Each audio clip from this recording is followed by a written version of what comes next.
Halo teman-teman, selamat datang di channel saya. Di sini setiap episode akan kami ceritakan kembali dengan lengkap, seru dan mudah dipahami. Mulai dari pertarungan menegangkan, momen kocak yang bikin ketawa, sampai kisah haru yang bikin baper. Jadi buat kamu pecinta anime, jangan lupa untuk terus ikuti dan nikmati ceritanya bersama kami. Film dilanjutkan dengan Takeru yang memberi kabar kepada salah satu keluarga yang anaknya sudah meninggoy di hutan dekat desa Tormi. Keluarga itu berterima kasih kepada Takeru yang sudah memberikan kabar soal anaknya ini. Yang meninggoy itu ialah di episode kemarin Thea, yang Takeru menemukan orang itu juga dia memakamkannya. Setelahnya, Takeru menjual barang materialnya yang banyak dan tak lama ada Ariana datang ke situ. Dia memberikan pekerjaan untuk Takeru buat mencari bahan buat ramuan. Karena terlalu banyak, Takeru meminta untuk sebagian aja dulu yang ia cari. Takeru dan Bi sekarang lagi berendam di kolam kalau sekarang juga Takeru di BL Camp sudah setengah bulan. Yang mana kolam itu tadinya kotor banget dan Takeru dengan sihirnya merubah airnya jadi jernih gitu. Tak lama berselang Clay datang. Karena Clay mempunyai luka, dia meminta tolong kepada Takeru untuk menyembuhkan pakai sihirnya. Dia tahu Takeru bisa menyembuhkan dari orang yang sakit, dan itu ialah keluarga kemarin. Takeru ini orang yang baik karena dirinya mengobati tanpa meminta imbalan dari orang yang dia sembuhkan. Clay memberitahu kepada Takeru kalau Takeru sudah naik peringkatnya, tapi Takeru sudah merasa puas dengan kondisi sekarang. Takeru yang merasa cukup cuma jadi pencari material, tapi Clay memberitahu kalau Takeru harus mempelajari sedikit cara dunia bekerja. Takeru kembali lagi ke tempat penjualan material. Takeru benar-benar gak mau naik peringkat sih ini mah, karena menurutnya kalau naik peringkat bisa-bisa merepotkan dirinya juga. Karena dirinya mending kayak begini, kerja santai di peringkat terbawah juga dia pengen hidup damai. Di sisi lain terlihat penjaga gerbang memberitahu kalau sekarang ada serangan goblin. Pada saat itulah mereka bersiap untuk mengumpulkan peringkat D di pos utara. Juga jangan lupa bawa ahli penyembuh dan dokter. Tapi terlihat dokternya lagi pada nggak ada. Terlihat Takeru yang santai aja karena dia mah cuman rank F. Dia yang mau pergi dari sana, dia dipanggil dan disuruh ikut. Sekarang pun mereka sebelum berangkat briefing dulu. Pokoknya goblin jangan sampai masuk ke area BL Camp. Terlihat orang-orang semangat banget. Beda dengan Takeru yang memperlihatkan muka biasa aja karena dia cuman tipe anak IPS. Dia tak bisa mengikuti semangat seperti mereka. Seseorang yang nanyain ke Takeru yang cuman peringkat F yang ikut, dia bilang jangan sok keren. Juga meremehkan Takeru yang udah pasti ketakutan cenah. Akan tetapi berbeda pendapat dari Shirodor. Dia malah memuji Takeru setinggi itu sampai kedua orang ini bingung. Kedua orang tadi bernama Diego juga Oraldo.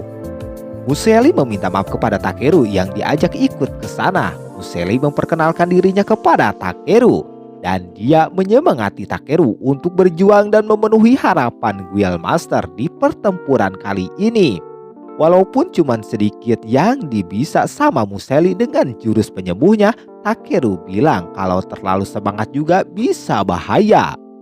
Setelah sampai di tempat sana terlihat Museli malah ketakutan aja, cuman lihat burung gitu.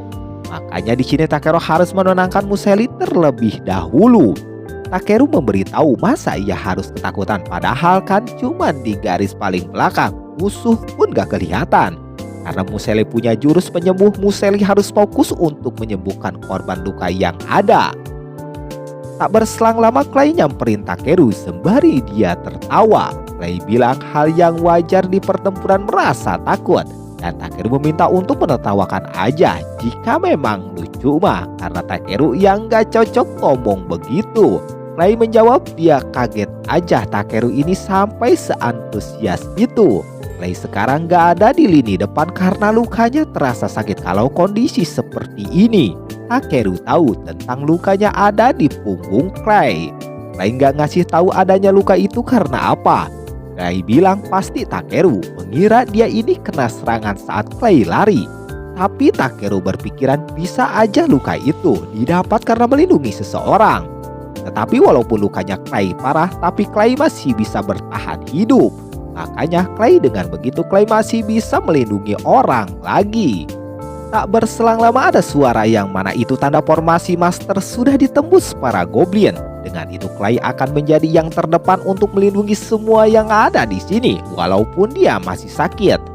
Museli sendiri dia lagi ngobatin seseorang. Takeru pun membuat pelindung seperti dinding begitu dan dia pun mau melihat situasi di sana juga akan memeriksa kondisinya si Clay.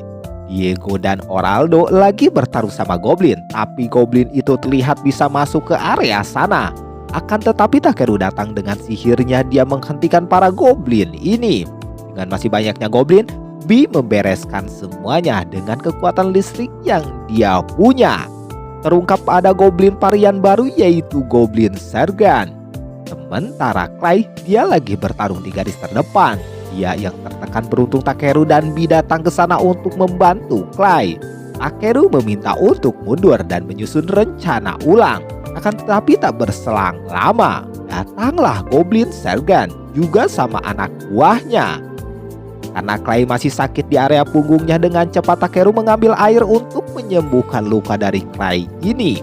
Bukannya untuk menyembuhkan doang, akan tetapi Clay terlihat berubah menjadi seperti monster begitu. Menurut Clay dia begini seperti masa mudanya dulu.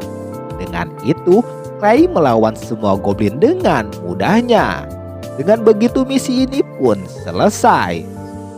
Pas di Belkheim, Clay meminta untuk menjelaskan yang sekarang masih seperti ada yang menggelitiki gitu. Takeru memberitahu kalau tadi dia cuma memberikan air magis aja, yang mana kan air itu milik Asian Dragon bernama Po. Dan B ini adalah anaknya. Takeru yang memberikan air magis itu menurutnya bisa mempercepat penyembuhan luka dari Clay. Bah lagi situasi kemarin sangat genting banget, makanya Takeru melakukan hal itu. Mendengar penjelasan itu, Clay bertanya-tanya kalau Takeru ini sebenarnya siapa. Takeru bingung, yang mana kan dia nggak boleh memberitahukan identitasnya. Clay sendiri bilang kalau dia nggak akan maksa jika takut Takeru terbebani. Akan tetapi Takeru memberitahu kalau dirinya datang ke sini dari dunia lain. Yang bisa dibilang Takeru ini bereinkarnasi. Takeru yang menjelaskan kepada Clay, tapi Clay bilang ini terlalu absurd, makanya dia tidak bisa langsung percaya. Keesokan harinya terlihat Takeru dan B berjalan-jalan di Belkheim dan dia merencanakan untuk membeli pedang. Dengan bersamaan itu ada seseorang di scan akhir. Dan inilah akhir dari episode keempat. Gimana kelanjutan ceritanya? Tunggu di video selanjutnya.